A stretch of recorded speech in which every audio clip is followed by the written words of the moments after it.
श्री गणेशाय नमः। श्री जानकी वल्लभो विजयते। वर्णानामर्थसंघानां रसानां छन्दसामपि मङ्गलानां च कर्तारो वन्दे वाणी विनायको। भवानी शङ्करो वन्दे सरदा विश्वासरूपिणो। याभ्यां विना न पश्यन्ति सिद्धाः स्वान्तः इष्टमीश्वरम्। वन्दे बोधमयं नित्यं गुरुं शङ्कररूपिणं। यमाश्रितो हि वक्रोशपिः चन्द्रः सर्वत्र वन्दते। सीताराम गुणग्राम पूज्यार्विहारिणो वन्दे विशुद्धविज्ञानो कवीश्वर कपीश्वरो। उद्भव स्थित संहारकारिणीं कलेशहारिणीं सर्वश्रेष्ठकरीं सीतां नतोऽहं रामवल्लभावम्। यन्मायावशवर्ती विश्वमखिलं ब्रह्मादिदेवासुरा। यतस्त्वामृषेव भाति सकलं रज्जो यथा हे वर्मा। यत्पादप्लमेकमेवि भवाबोधेऽसीति सावर्तां। वन्दे समतमेश कारणपरं रामाख्यमीशमहरीम्। अखण्डमङ्गलाकारं व्याप्तं येन चराचरं तत्पदं दर्शितं येन तस्मै श्रीगुरुवे नमः।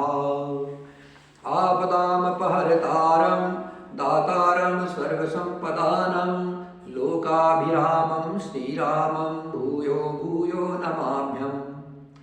रामाय रामभद्राय रामचन्द्राय वेदसे रघुनाथाय नाथाय सीतायापतये नमः। नीलाम्बुजश्यामलकोमलांगं सीतासमारोपितवामभागं। पाणौ महासायकचारुचापं नमामि रामं रघुवंशनाथं। पवनतनयसङ्कटहरणं मङ्गलमूर्तिरूप राम लखन सीता सहिता हृदय बसहु सुरभूप। सियावर रामचंद्र की जय। पवन सुत हनुमान की जय। उमापति महादेव की जय। तुलसीदास जी महाराज की जय। भले बुरे सभी ब्रह्मा के पैदा किए हुए हैं, पर गुण और दोषों को विचार करके वेदों ने उनको अलग अलग कर दिया है। वेद, इतिहास और पुराण कहते हैं कि ब्रह्मा की यह सृष्टि गुण अवगुणों से सनी हुई है। गुण और अवगुणों को मिला करके यह सृष्टि ब्रह्मा जी ने बनाई है।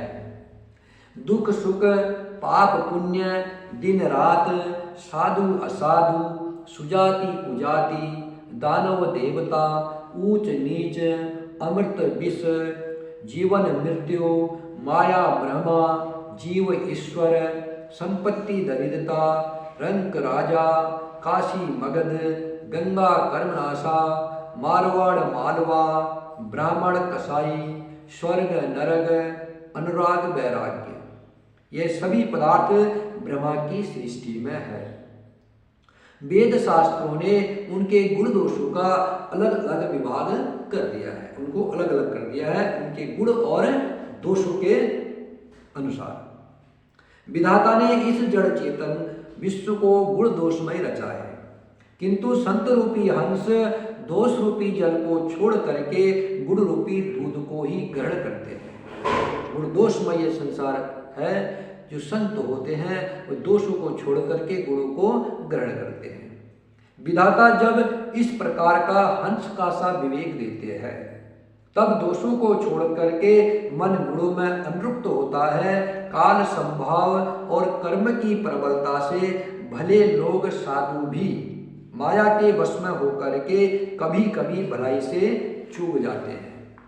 भगवान के भक्त जैसे उस चूक को सुधार लेते हैं और दुख दोषों को मिटा करके निर्मल यश देते हैं, वैसे ही दुष्ट भी कभी कभी उत्तम संग पा करके भलाई करते हैं, परंतु उनका कभी भंग न होने वाला मलिन संभाव नहीं मिटता है। जो भेषधारी ठग है उन्हें भी अच्छा साधु का सा भेष देख करके भेष के प्रताप से जगत उनको पूजता है। परंतु एक न एक दिन उनकी असलियत सामने आ जाती है। अंत तक उनका कपट नहीं मिलता है, जैसे कालनेमी रावण और राहु का हाल हुआ।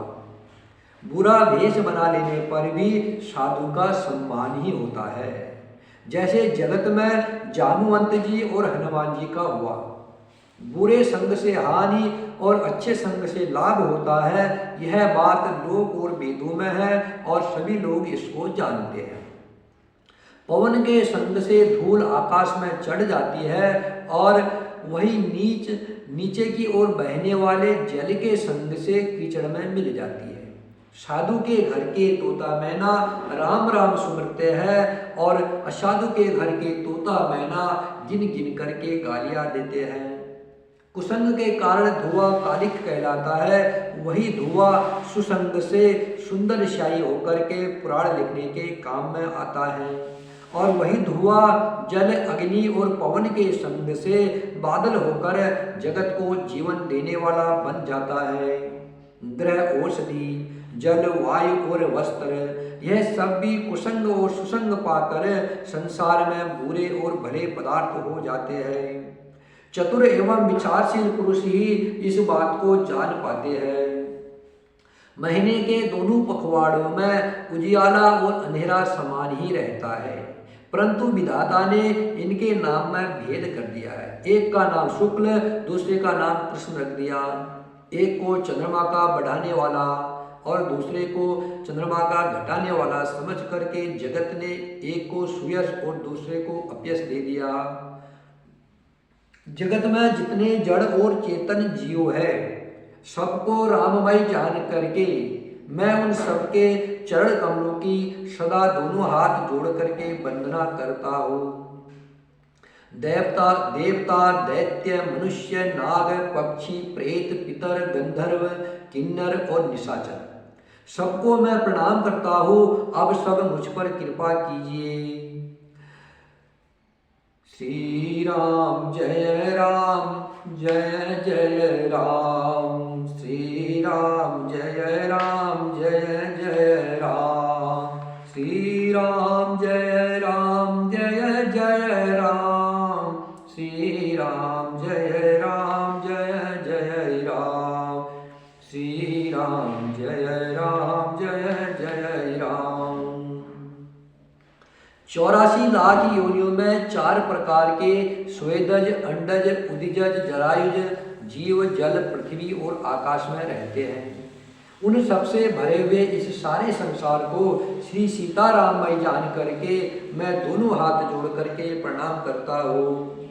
मुझको अपना दास जान करके कृपा की खान आप सब लोग मिल करके छल छोड़कर कृपा कीजिए। मुझे अपने बुद्धि बल का भरोसा नहीं है, इसलिए मैं सबसे विनती करता हूँ। मैं श्री रघुनाथ जी के गुरु का वर्णन करना चाहता हूँ, परंतु मेरी बुद्धि छोटी है और श्री राम जी का चरित्र अथाह है। इसके लिए मुझे उपाय का एक भी अंग अर्थात कुछ भी लेस मात्र उपाय नहीं सूझता है। मेरे मन और बुद्धि कंगाल है, किंतु मनोरथ राजा है। मेरी बुद्धि तो अत्यंत नीची है और चाह बड़ी ऊंची है। चाह तो अमृत पाने की है, पर जगत में जुड़ती छाछ भी नहीं है। सज्जन मेरी ढिठाई को क्षमा करेंगे और मेरे बाल वचनों को मन लगाकर प्रेम पूर्वक सुनेंगे। जैसे बालक जब तोतले वचन बोलता है तो उसके माता पिता उन्हें प्रसन्न मन से सुनते हैं, किंतु क्रूर, कुटिल और बुरे विचारों वाले लोग जो दूसरों के दोषों को ही भूषण रूप से धारण किए रहते हैं, अर्थात जिन्हें पराये दोषी प्यारे लगते हैं, वे हंसेंगे। रसीली हो या अत्यंत फीकी, अपनी कविता किसे अच्छी नहीं लगती है, किंतु जो दूसरों की रचना को सुन करके हर्षित होते हैं, ऐसे उत्तम पुरुष जगत में बहुत नहीं है। हे भाई, जगत में तालाबों और नदियों के समान मनुष्य ही अधिक है, जो जल पा करके अपनी ही बाढ़ से बढ़ते हैं, अर्थात अपनी ही उन्नति से प्रसन्न होते हैं। समुद्र सा तो कोई एक बिरला ही सज्जन होता है, जो चंद्रमा को पूर्ण देख करके दूसरों का उत्कर्ष देख करके उमड़ पड़ता है। मेरा भाग्य छोटा है और इच्छा बहुत बड़ी है, परंतु मुझे एक विश्वास है कि इसे सुनकर के सज्जन सभी सुख पाएंगे और दुष्ट लोग हंसी उड़ाएंगे, किंतु दुष्टों के हंसने से मेरा हित ही होगा। मधुर कंठ वाली कोयल को कौवे तो कठोरी ही कहा करते हैं, जैसे बगुले हंस को और मेढक पपीहे को हंसते हैं, वैसे ही मलिन मन वाले दुष्ट निर्मल वाणी को हंसते हैं। जो न तो कविता के रसिक है और न जिनका श्री रामचंद्र जी के चरणों में प्रेम है, उनके लिए भी यह कविता सुखद हास्य रस का काम देगी। प्रथम तो यह भाषा की रचना है, दूसरी मेरी बुद्धि भोली है, इससे यह हंसने के ही योग्य है, हंसने में उन्हें कोई दोष नहीं है। जिन्हें न तो प्रभु के चरणों में प्रेम है और न अच्छी समझ है, उनको यह कथा सुनने में फीकी लगेगी। जिनकी भगवान विष्णु और भगवान शिव जी के चरणों में प्रीति है और जिनकी बुद्धि कुतर्क करने वाली नहीं है, जो भगवान शंकर और भगवान विष्णु में ऊंच नीच की कल्पना नहीं करते हैं, उन्हें श्री रघुनाथ जी की यह कथा मीठी लगेगी। श्री राम जय जय राम, श्री राम जय जय राम, श्री राम जय जय राम, श्री राम जय जय राम, श्री राम जय जय राम, श्री राम